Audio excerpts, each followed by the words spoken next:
છે રહ્યા સપોર્ટમાં ઉભા રહેશે. બાકી બધા વતી એક હાર બેસરામ સાહેબને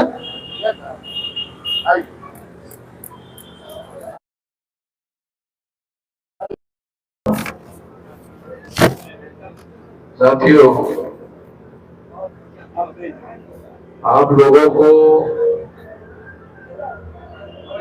यह जानकारी होगी कि सारे देश भर में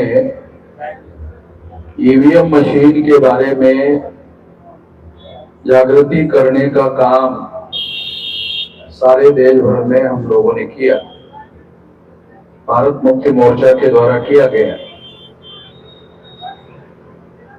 और उसकी सबसे बड़ी वजह मैं आप लोगों को रिपीट करके बताना चाहता हूँ। वो बात ये है कि आज सुप्रीम कोर्ट के द्वारा ईवीएम मशीन के ऊपर जो फैसला लिया गया है उस संबंध में मैं बात करना चाहता हूँ, क्योंकि हमारे लोगों को बहुत सारी बातें मालूम नहीं रहती है। तो क्योंकि मैं ये लड़ाई लड़ रहा हूँ तो मुझे जानकारी है, तो इस संबंध में आप लोगों को जानकारी देना जरूरी है। 8 अक्टूबर 2013 को सुप्रीम कोर्ट ने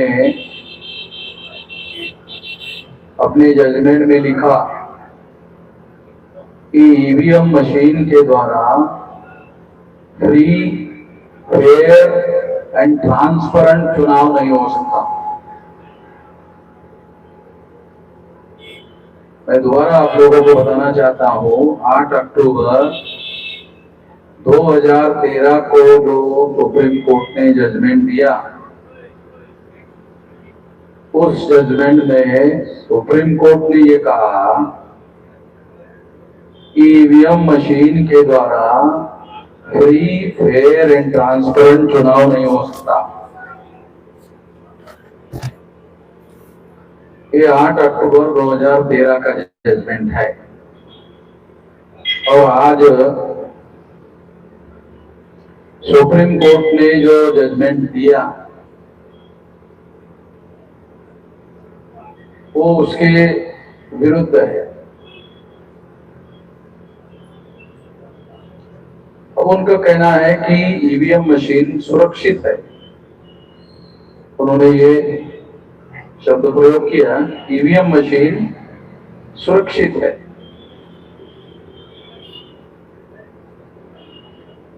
मैं ये आप लोगों को बताना चाहता हूं कि सुप्रीम कोर्ट में जो लोग पहले जज थे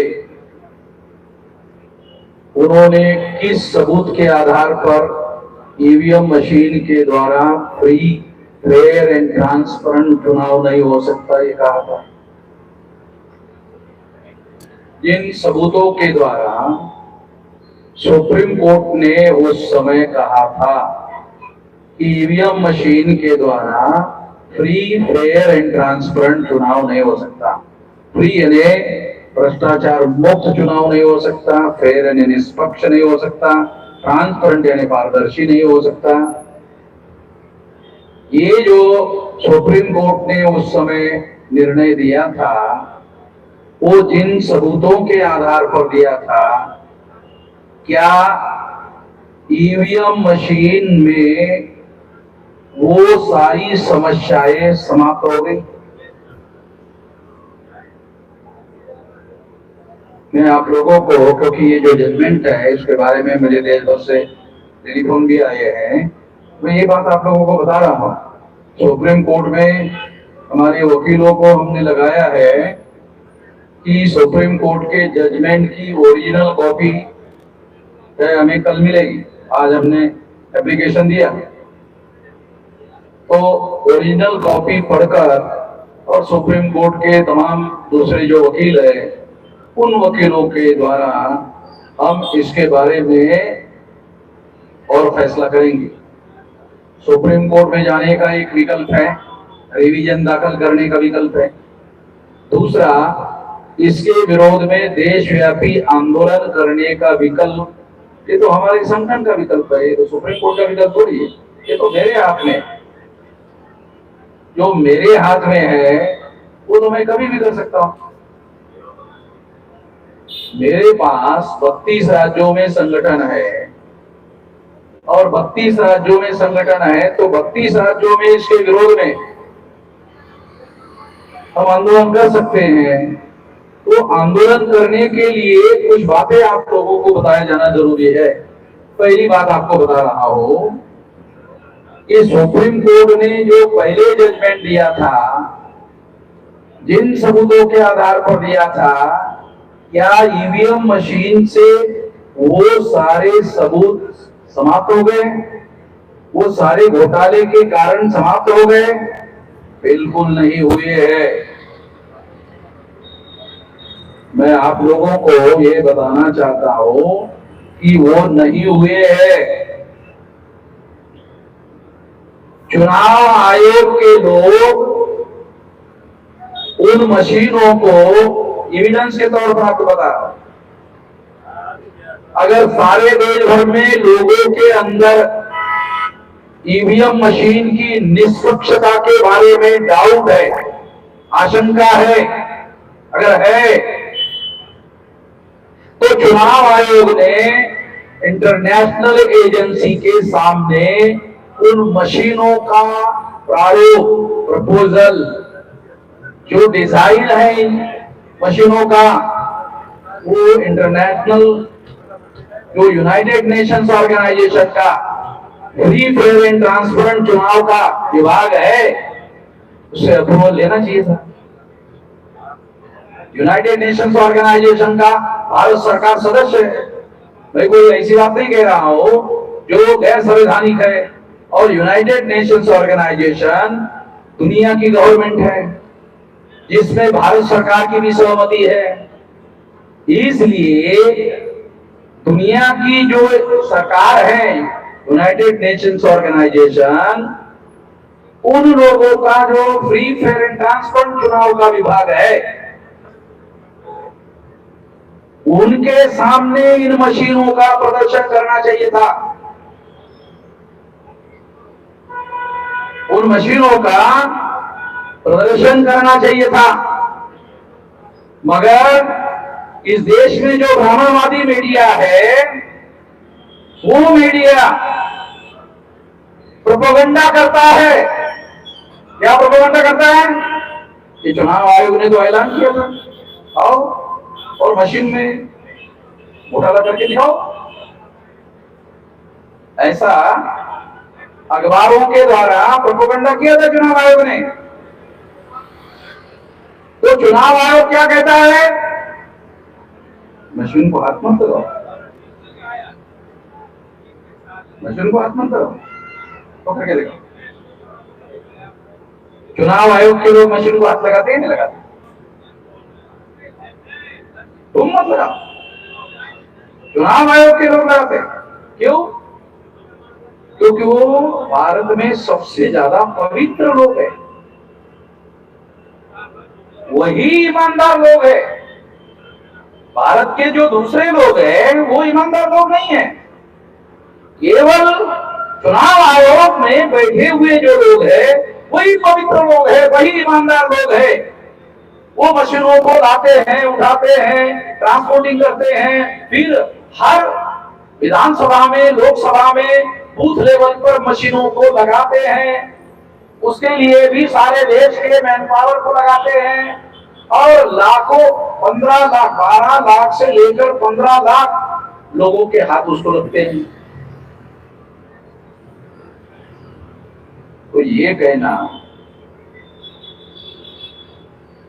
कि जो मशीन घोटाला करने वाला प्रयोग है, आप मत लगाओ, हम लगाएंगे, आप मत लगाओ। तो ये जो निष्पक्षता का मापदंड है, ये तो निष्पक्षता का मापदंड नहीं है। निष्पक्षता का मापदंड होना चाहिए ना। निष्पक्षता का मापदंड ये है कि इंटरनेशनल एजेंसी है, यूनाइटेड नेशंस ऑर्गेनाइजेशन की, उनके द्वारा अप्रूवल नहीं है, उनके द्वारा मान्यता नहीं है।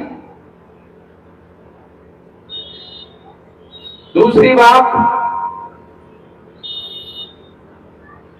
सारे दुनिया के लोग जो बहुत ज्यादा एडवांस टेक्नोलॉजी को अपने देश में लागू करते हैं,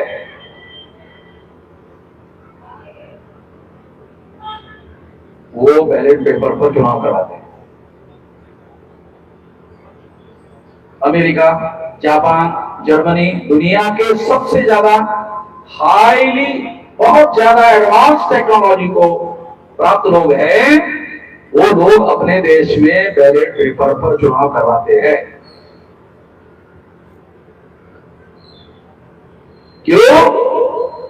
उनका ईवीएम मशीन पर भरोसा नहीं है। क्यों भरोसा नहीं है? चलो आप लोगों को ये भी मालूम होना चाहिए क्यों भरोसा नहीं है। जैसे फॉर एग्जाम्पल 2004 में जब ये ईवीएम मशीन लगाई गई थी, तो आंखों से आप जो बटन दबाते थे, तो आपने किस चुनाव निशान पर बटन दबाया, आंखों से दिखता नहीं था। 8 अक्टूबर 2013 के बाद जो 14 का चुनाव हुआ, उसमें दिखना शुरू हुआ, आंखों से देखना शुरू हुआ। पहले दिखता नहीं था, 14 के चुनाव से दिखना शुरू हुआ, जिसको अंग्रेजी में ट्रांसपेरेंट कहते हैं। इसका दूसरा मतलब है, वो क्या है, 2004 और 2009 का चुनाव में ईवीएम में घोटाला हुआ, ऐसा सुप्रीम कोर्ट ने स्वीकार किया। कैसे? क्योंकि 4 में 100% ईवीएम पर चुनाव हुआ, 9 में 100% ईवीएम पर चुनाव हुआ, और 8 अक्टूबर 2013 को सुप्रीम कोर्ट ने जजमेंट दिया कि ईवीएम मशीन के द्वारा फ्री, फेयर एंड ट्रांसपेरेंट चुनाव नहीं हो सकता। इसका मतलब सीधा सीधा है कि 2004 और 2009 में घोटाला हुआ। दूसरी बात मैं आप लोगों को बताना चाहता हूं, टेक्नोलॉजी में क्या क्या हो सकता है। जैसे अभी आपको बटन दबाने के बाद आंखों से दिखाई देता है, टेक्नोलॉजी में दूसरी व्यवस्था कर सकते हैं। आपको दिखाने के लिए आपने जिस पर बटन दबाया,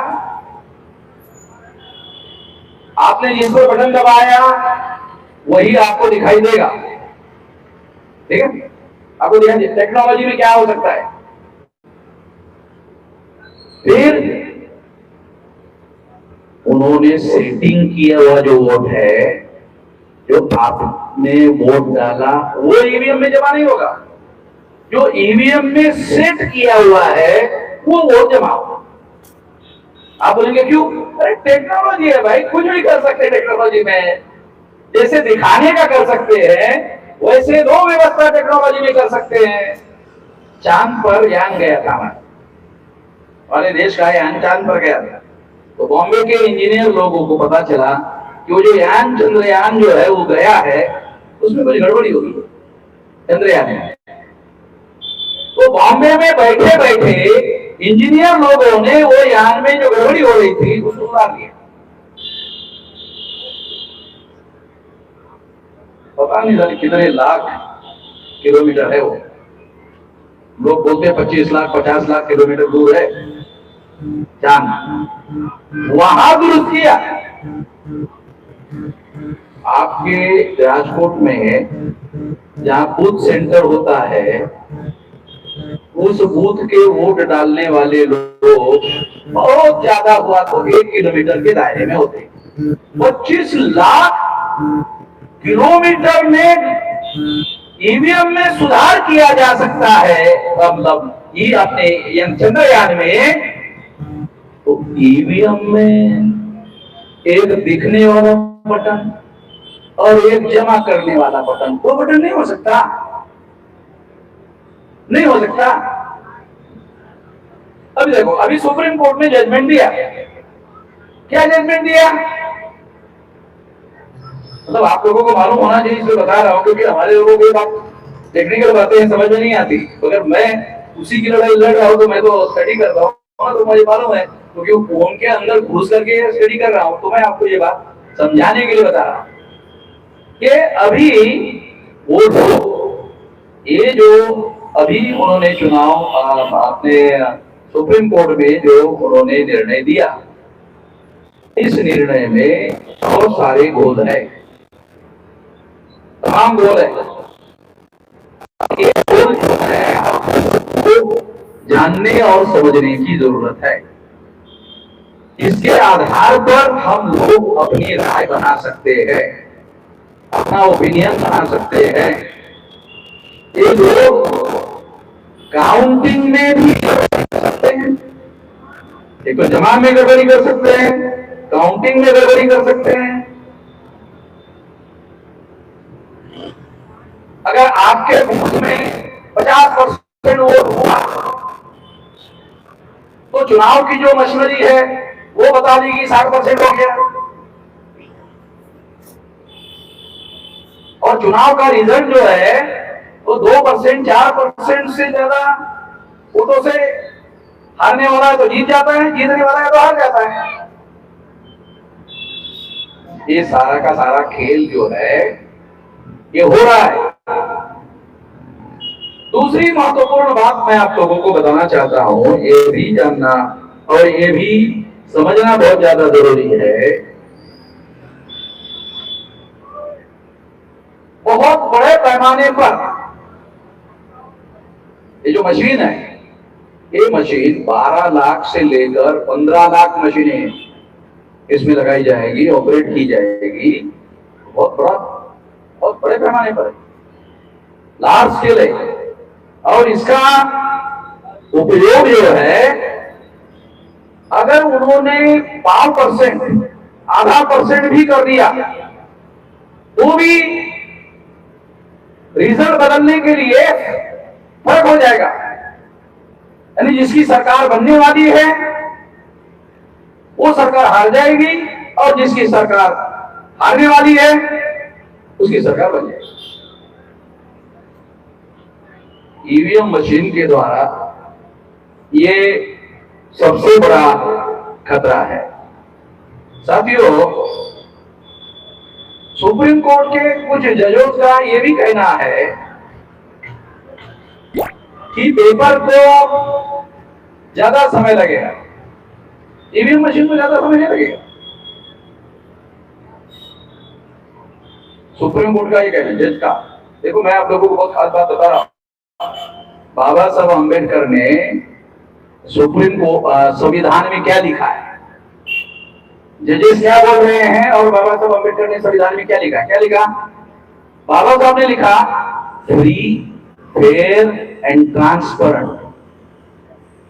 चुनाव फ्री, फेयर एंड ट्रांसपेरेंट होना चाहिए। सुप्रीम कोर्ट क्या कह रहा है? ज्यादा समय नहीं लगना चाहिए,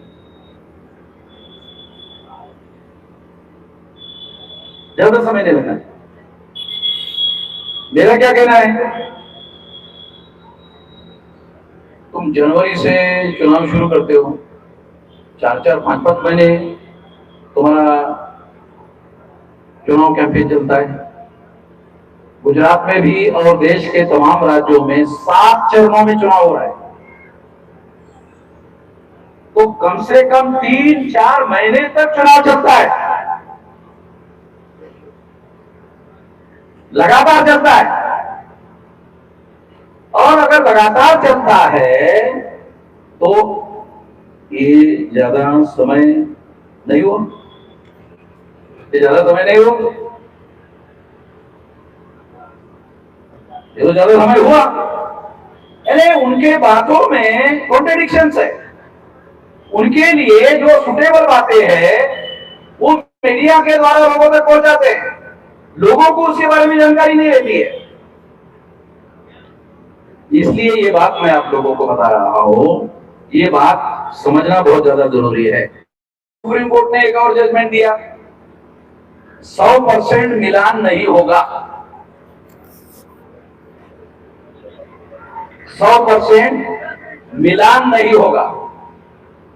ये मिलान क्या है, ये भी आप लोगों को मालूम होना चाहिए। मिलान क्या है? ईवीएम मशीन में जितने लोगों ने वोट डाला, जिस पर सुप्रीम कोर्ट का कहना था 8 अक्टूबर 2013 को, क्या कहना था कि ईवीएम मशीन के द्वारा फ्री, फेयर एंड ट्रांसपेरेंट चुनाव नहीं हो सकता। जिसके माध्यम से हम सारे देश भर में लोगों को बता रहे हैं। और इस मुद्दे को सुप्रीम कोर्ट ने ये फलाने जजमेंट में, वो जो पहला जजमेंट सुप्रीम कोर्ट ने दिया वो गलत था, ऐसा जजमेंट दिया नहीं है। फ्री फेयर एंड ट्रांसपेरेंट चुनाव जो सुप्रीम कोर्ट ने दिया था वो गलत जजमेंट था, ऐसा कोई जजमेंट नहीं दिया है, कोई रेफरेंस नहीं है। इसीलिए मैंने कल सुप्रीम कोर्ट के जजमेंट की कॉपी जो है मांगी, और उसको पढ़ने के बाद हम बड़ा फैसला करेंगे। उस बड़े फैसले में एक फैसला यह हो सकता है कि चुनाव अपनी जगह होगा, हम भारत बंद भी करेंगे, इस मुद्दे पर भारत बंद करेंगे। लोकतंत्र और संविधान को बचाना जरूरी है, लोकतंत्र और संविधान को बचाना जरूरी है। अगर मिलान का मुद्दा है, मान लो लार्ज स्केल लोगों के मन में अविश्वास है, सही गलत एक परसेप्शन भी हो सकता है, ओके ठीक है, सुप्रीम कोर्ट कह रहे हैं ये परसेप्शन है, ओके ठीक है, सुप्रीम कोर्ट की बात को हम स्वीकार करते हैं, ये परसेप्शन है, ये लोगों के मन में ऐसी धारणा हो गई है। अगर लोगों के मन में ऐसी धारणा बन गई है, वो धारणा क्या है? ईवीएम पर लोगों का अविश्वास है। अगर लोगों का जो लोकतंत्र में फैसला करते हैं, सुप्रीम कोर्ट नहीं, चुनाव में सुप्रीम कोर्ट फैसला नहीं करता है, चुनाव में सुप्रीम प्रजा है। भारत के संविधान के अनुसार प्रजा जो है वो चुनाव में सुप्रीम है, उसको अधिकार है, उसके अधिकार के बीच में किसी प्रकार की रुकावट नहीं आनी चाहिए। सुप्रीम कोर्ट चाहे तो ऐसा कर सकता था क्या? चलो ठीक है, लोगों के मन में आशंका है तो उसका समाधान कर देते हैं। कैसा? ईवीएम मशीन के इलेक्ट्रॉनिक वोट, देखो इलेक्ट्रॉनिक वोट आंखों से दिखाई नहीं देते, ये भी एक घोटाले की बड़ी वजह है। इलेक्ट्रॉनिक वोट आंखों से दिखाई नहीं देते, जो पेपर वोट होता है, पेपर ट्रेल का वोट होता है, वो दिखाई देता है, आंखों से दिखाई देता है। तो जो आंखों से दिखाई देता है उसका मिलान ईवीएम मशीन के इलेक्ट्रॉनिक वोट के साथ करना चाहिए था 100%। अगर सुप्रीम कोर्ट ऐसा निर्णय करती तो जो लाख के लोगों के मन में अविश्वास है खत्म हो गया। सुप्रीम कोर्ट में बैठे हुए जो जज है मुझे समझ नहीं आता, गलत या सही, लोगों के मन में अगर आशंका है तो उसका समाधान करना सुप्रीम कोर्ट की जिम्मेदारी थी। उसका समाधान सिंपल था, अपोजिशन पार्टी के लोगों ने बाकायदा रिटर्न में सुप्रीम कोर्ट को दिया था, काल्पनिक नहीं, रिटर्न में दिया, बहस भी किया, इसका 100% मिलान करा दो। मिलान से क्या होता? यदि 8 अक्टूबर 2013 के जजमेंट के अनुसार ईवीएम में कोई गड़बड़ी हो रही है, अगर हो रही है तो पेपर ट्रेल के 100% मिलान से वो गड़बड़ी पकड़ में आ जाती। क्या होता? अगर ईवीएम में वास्तव में गड़बड़ी है तो पेपर ट्रेल में वो गड़बड़ी पकड़ में आ जाती। अब सुप्रीम कोर्ट की बात मैं मान लेता हूं, ईवीएम में कोई गड़बड़ी नहीं है, चलो ठीक है, सुप्रीम कोर्ट की बात मान लेता हूं, ठीक है, ईवीएम में कोई गड़बड़ी नहीं है, तो 100% मिलान कराने के लिए आपको क्या एतराज है? दूध का दूध और पानी का पानी तो हो जाता,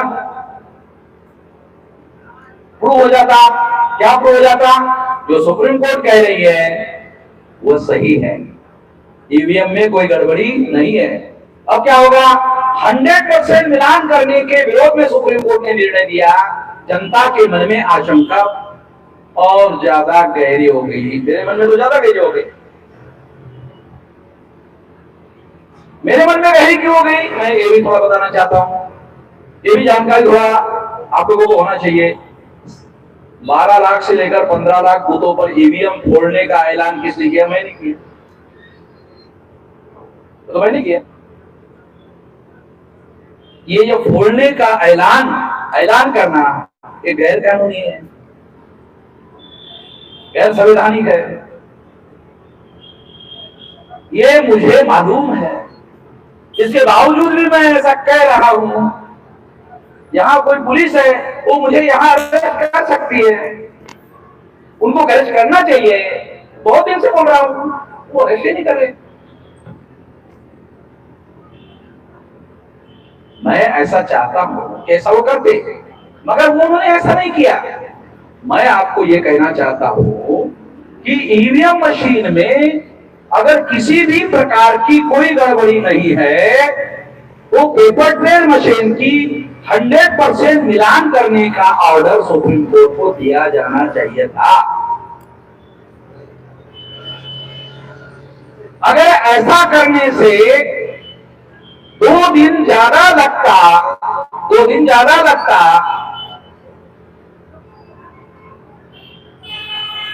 तो क्या होता? कौन सा हिमालय भारत में इधर राजकोट में आगे गिर जाता या दिल्ली में आगे गिर जाता? ऐसा तो कुछ नहीं होता।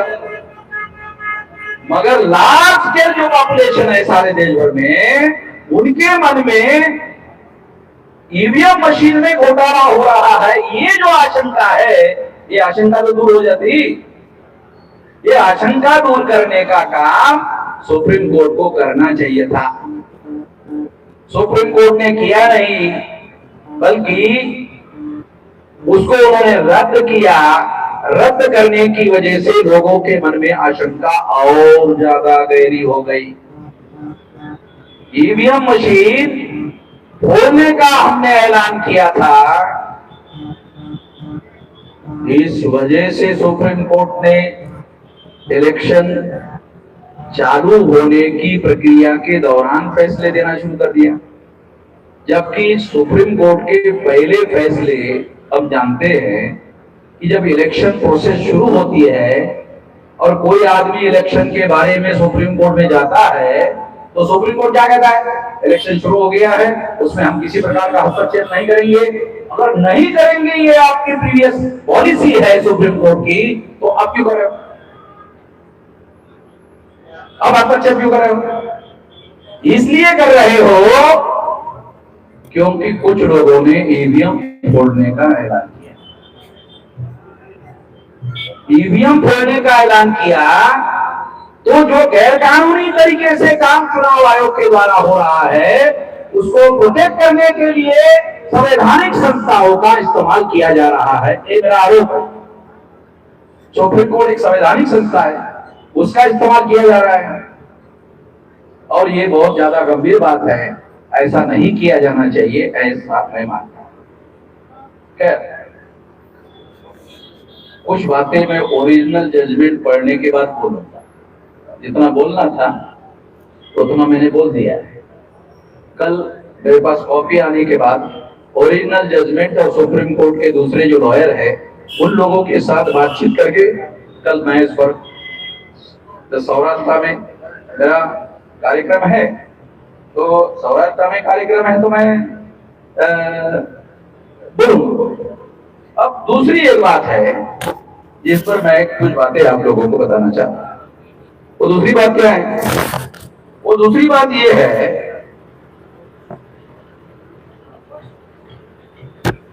ये जो सुप्रीम कोर्ट ने निर्णय दिया तो बीजेपी वाले क्या प्रोपेगेंडा कर रहे हैं?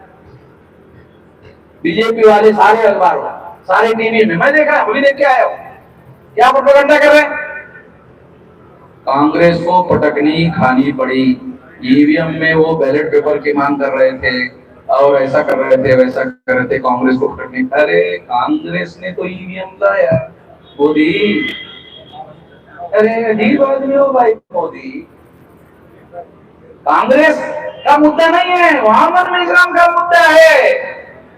ईवीएम फोड़ने का मुद्दा कांग्रेस का नहीं है।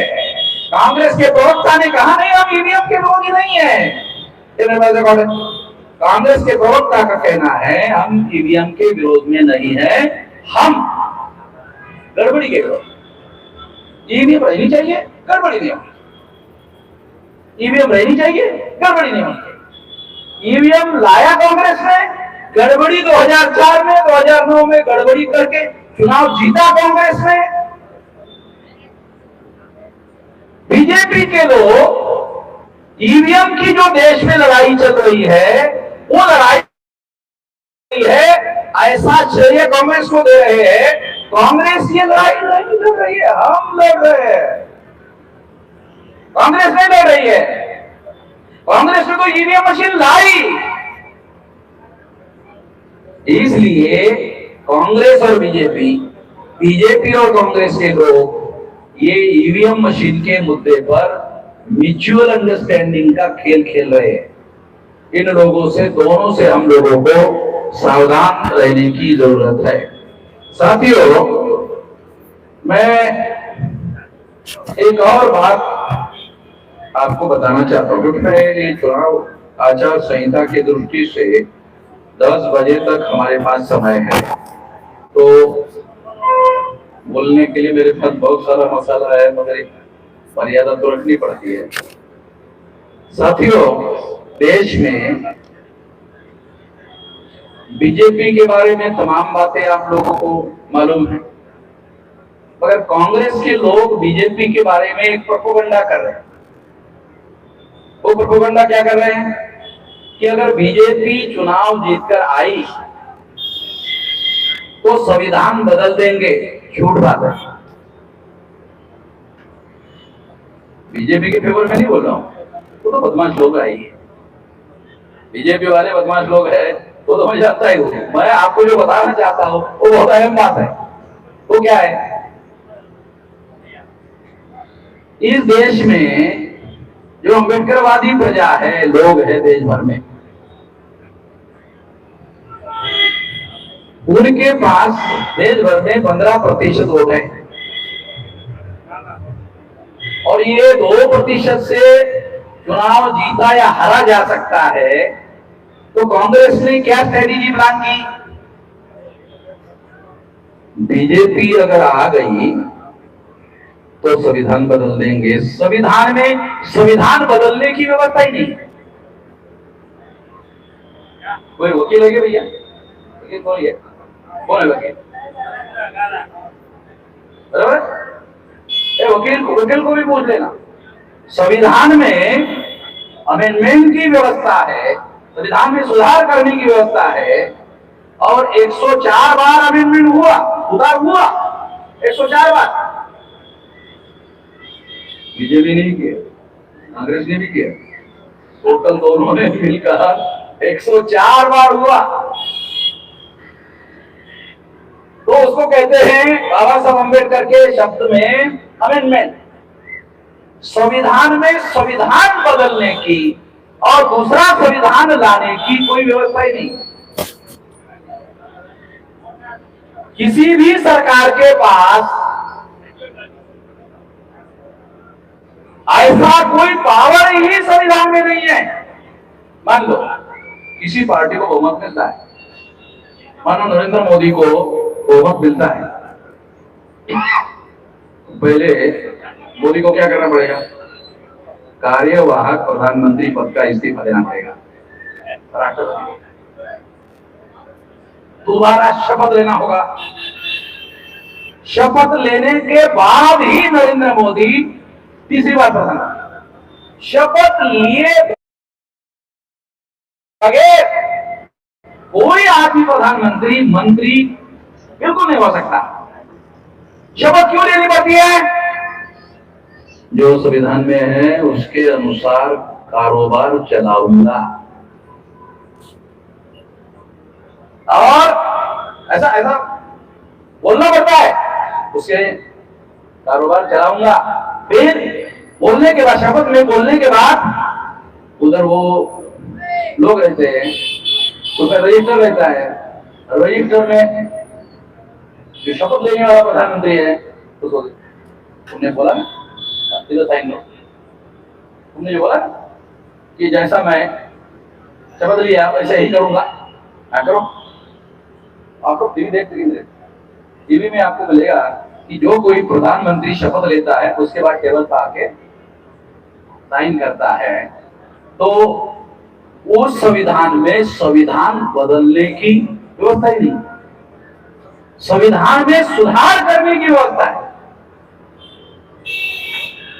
तो क्या कांग्रेस के लोगों को ये बात समझ में नहीं आती? समझ नहीं आती। फिर कांग्रेस के लोग ऐसा झूठा प्रोपेगेंडा क्यों कर रहे हैं?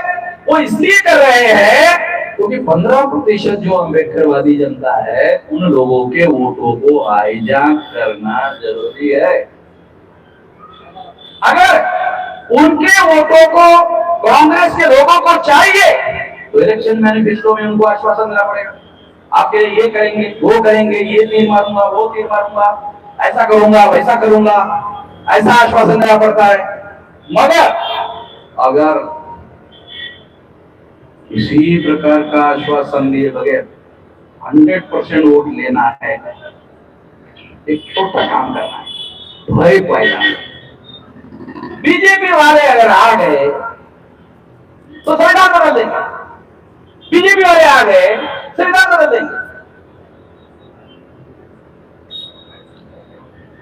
10 साल से बीजेपी है, 10 साल से बीजेपी है, क्या टेढ़ा कर लिया? क्या कर लिया? क्या कर लिया मोदी? संविधान बदलने के लिए क्या कर लिया? कुछ कर लिया? कुछ कर सका? संविधान बदलने के लिए 10 साल से वो सरकार में है। अगर वो संविधान बदलने के लिए कुछ करना था तो पहले करता। आर्य समाज चाहते भी है, मगर ऐसा किया नहीं जा सकता क्योंकि 131 member parliament schedule caste schedule tribe के है। अभी की जो सरकार है उसमें 76 मेंबर पार्लियामेंट मोदी के समर्थन में SC ST के है, उसमें 303 सीटें है। बीजेपी की 303 सीटें है, 303 में SC ST की सीटें है। अगर वो संविधान के विरोध में काम करेंगे तो SC ST वाली जो है विड्रॉ कर सकते हैं, और अगर विड्रॉ कर देंगे तो उनका सरकार चली जाएगी। क्यों विड्रॉ करेंगे? क्योंकि उनको ऐसा लगेगा कि अगले चुनाव में फिर ये SC ST का जो कोटा है पॉलिटिकल रिजर्वेशन ये भी खत्म हो जाएगा, तो इसलिए वो उसका समर्थन नहीं कर सकते। तो मैं आप लोगों को ये जो कांग्रेस के द्वारा झूठा प्रोपेगेंडा चलाया जा रहा है कि वो संविधान बदल देंगे, मैं स्टैम्प पेपर पर लिख देता हूं, मैं स्टैम्प पेपर पर लिख देता हूं, बीजेपी वाले ऐसा नहीं कर सकते, कांग्रेस वाले भी ऐसा नहीं कर सकते, कोई भी पार्टी के लोग ऐसा नहीं कर सकते। अरे सिंपल इमरजेंसी इंदिरा गांधी ने लागू की थी, सिंपल। संविधान तो बदलने की छोड़ो, इंदिरा गांधी ने इमरजेंसी लागू की थी। इमरजेंसी के विरोध में जानते हो क्या हुआ? सारे अपोजिशन पार्टी के लोग इकट्ठा आ गए, उन्होंने जनता पार्टी बनाई और इंदिरा गांधी के विरोध में चुनाव लड़ा और इंदिरा गांधी को बचा।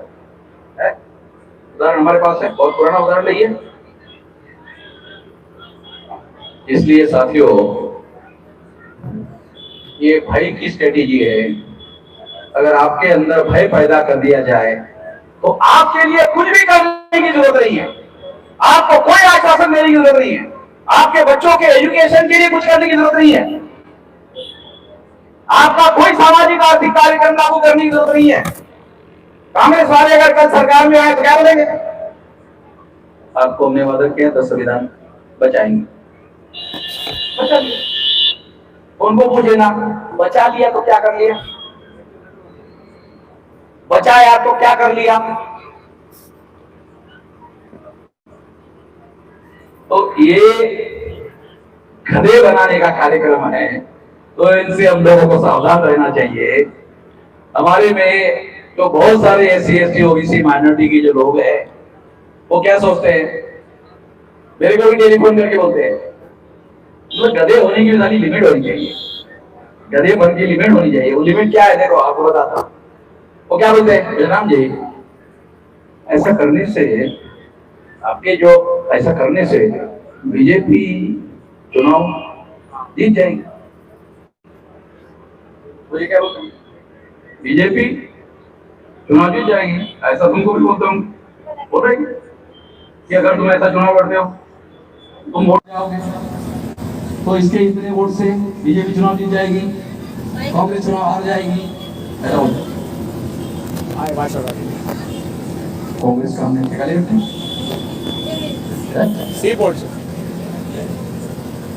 कांग्रेस ने बाबा साहब अम्बेडकर ने सेपरेट इलेक्टोरेट में शेड्यूल कास्ट और शेड्यूल ट्राइब के लोगों को जो मेंबर पार्लियामेंट चुनाव सेपरेट इलेक्टोरेट में लड़ने का अधिकार हासिल किया था, राउंड टेबल कॉन्फ्रेंस में उसके विरोध में गांधी ने आमरण अनशन किया था और वो सारा अधिकार जो अंग्रेजों ने दिया था उसे खत्म किया।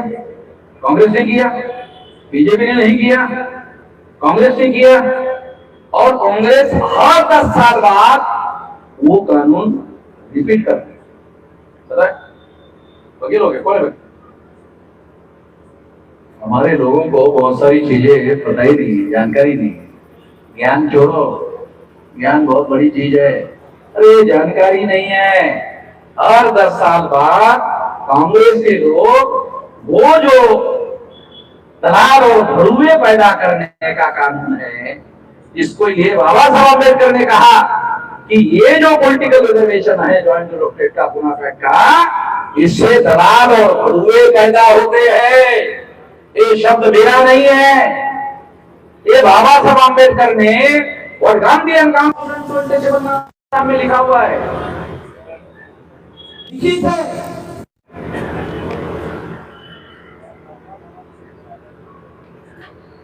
कुछ लोगों ने मुझे कहा मिश्राम जी दलाल भड़वा बोलना अच्छा नहीं है, सुनने को अच्छा नहीं लगता। मैंने कहा बाबा साहब ने कहा, हमको भी अच्छा नहीं लगता, मगर बाबा साहब ने कहा तो हम बोलना पड़ता है, लिखित है। और गांधी एंड कांग्रेस और अनटचेबल नाम का जो किताब है, किताब में उन्होंने लिख कर रखा हुआ है और उसमें उन्होंने एग्जाम्पल दिए हैं। क्या एग्जाम्पल दिए हैं? ऐसे ऐसे एग्जाम्पल दिए, आप सुनकर हैरान हो जाओगे।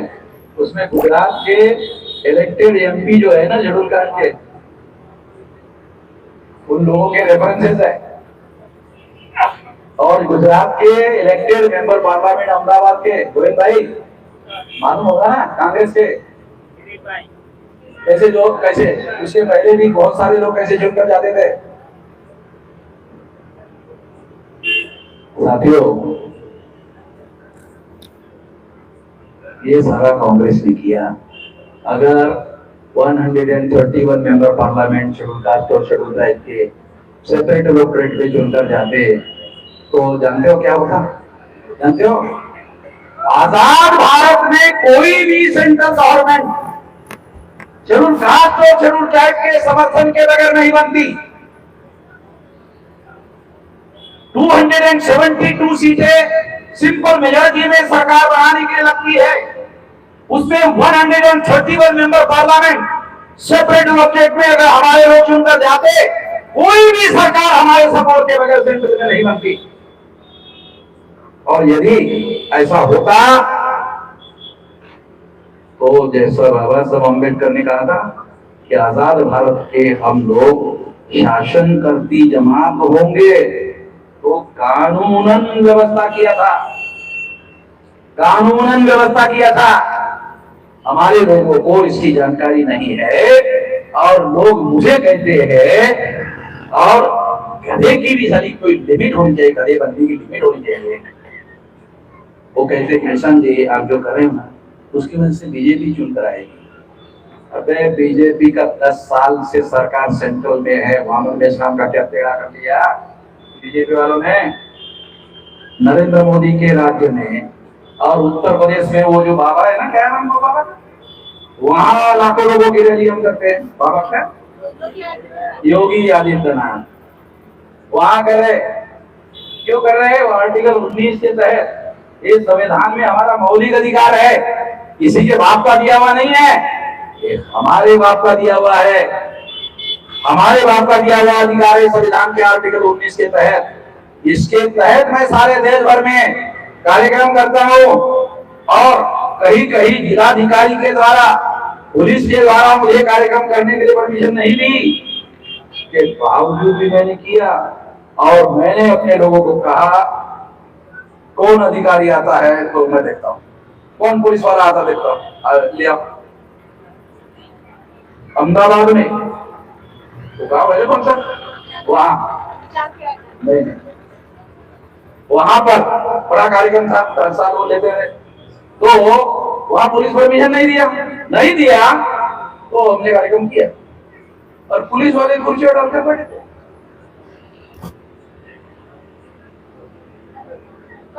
चलो देखो, पुलिस वाले कुर्सी डाल क्यों बैठे थे? मालूम है आर्टिकल 19 जो है ना, एक फंडामेंटल राइट है। हमारे लोगों को तो ये भी समझ में नहीं आता राइट और फंडामेंटल राइट भी क्या है। तो मुझे समझ में आता है, मैं सारे देश के लोगों को बताता हूँ फंडामेंटल राइट क्या होता है। सुप्रीम कोर्ट के पास भी पावर नहीं है रोकने का। आर्टिकल 32 में पुनर्बहाल करने का अधिकार है सुप्रीम कोर्ट के पास, वन वे। अगर किसी के मौलिक अधिकार का उल्लंघन सरकार कर रही है तो सरकार के विरोध में आर्टिकल 32 के तहत आप सुप्रीम कोर्ट में जाकर वो अधिकार बहाल करवा सकते हो, बराबर है? तो वकील नहीं हूं मगर वकील से कम नहीं। ये लड़ाई हम लोगों को लड़नी है तो ये सारी जानकारी रखनी पड़ती है। इसके आधार पर हम लोग लड़ रहे हैं, सारे देश भर में लड़ रहे हैं। अभी हमारा 32 राज्यों में संगठन है और 2030 तक ये 6 लाख गांव का आंदोलन खड़ा हो जाएगा। जैसे 9 अगस्त 1942 को गांधी जी ने चले जाओ का आंदोलन चलाया था ना अंग्रेजों के विरोध में, चले जाओ का, वैसा ही 6 लाख गांव का आंदोलन 2030 तक खड़ा हो जाएगा। और हम लोग इस देश में आजाद नहीं है। अंग्रेज गए, ब्राह्मण आ गए, अंग्रेज भी विदेशी, ब्राह्मण भी विदेशी, एक विदेशी चला गया, दूसरा विदेशी आ गया, तो हम लोग आजाद नहीं है। हम लोगों को आजादी हासिल करनी होगी। इसके लिए 2030 तक 6 लाख गांव का आंदोलन खड़ा हो जाएगा। इसके लिए मैं लगा हुआ हूँ। 18 साल 2-4 महीने की मेरी उम्र थी, तब से ये मान रहा हूँ। अभी मेरी उम्र 67 है और 67 में 58 में आदमी रिटायर्ड हो जाता है और 60 साल में टायर्ड हो जाता है। 58 में रिटायर्ड हो जाता है और 60 में टायर्ड हो जाता है।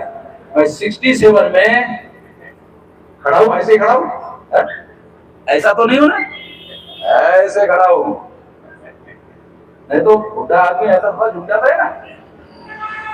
तो ये लड़ाई हम तो लड़ेंगे, ये छोड़ने वाले नहीं है। ये लड़ाई मंदिर मकसूद तक